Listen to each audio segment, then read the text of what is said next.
সামর্থ্য অনুযায়ী বেশি বেশি দান করা। কারণ নবীজি বলেন কিয়ামতের ময়দানে বান্দার সাথে আর আল্লাহ রাব্বুল আলামিনের সাথে কোনো দোভাষী থাকবে না, সরাসরি বান্দার আল্লাহর সাথে কথা হবে। সরাসরি বান্দাকে আল্লাহ রাব্বুল আলামিন জিজ্ঞাসা করবেন, সরাসরি কথা হবে, কোনো দোভাষী থাকবে না। বান্দা ডান দিকে তাকাবে দেখবে জাহান্নাম, বাম দিকে তাকাবে দেখবে জাহান্নাম, সামনে তাকাবে জাহান্নাম, পিছনে তাকাবে জাহান্নাম। আল্লাহকে সরাসরি বান্দা বলবে, আল্লাহ আমি এই জাহান্নামের আগুন থেকে বাঁচতে চাই।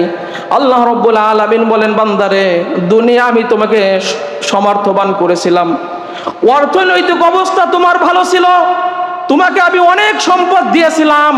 তোমার যদি ওই সম্পদ থেকে এক নিষ্ঠার সাথে আমার রাস্তায় যদি সদকা করতে, ওই দানের বিনিময়ে আমি আল্লাহ রাব্বুল আলামিন আজকে জাহান্নামের আগুন থেকে তোমাকে বাঁচাইয়া দিতাম।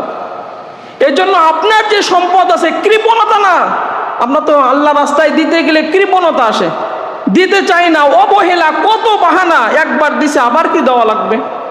এই সম্পর্কে তো একটা জুমায় দানের সম্পর্কে আলোচনাই করছি, এই জন্য শুধু আমলগুলো আজকে মনে করাই দিচ্ছি। এই জন্য সম্মানিত ভাইরা আমার, আপনার যে সম্পদ আছে আপনি নিজ হাতে মরার আগে আপনি আল্লাহ রাস্তায় সদকা করে যান।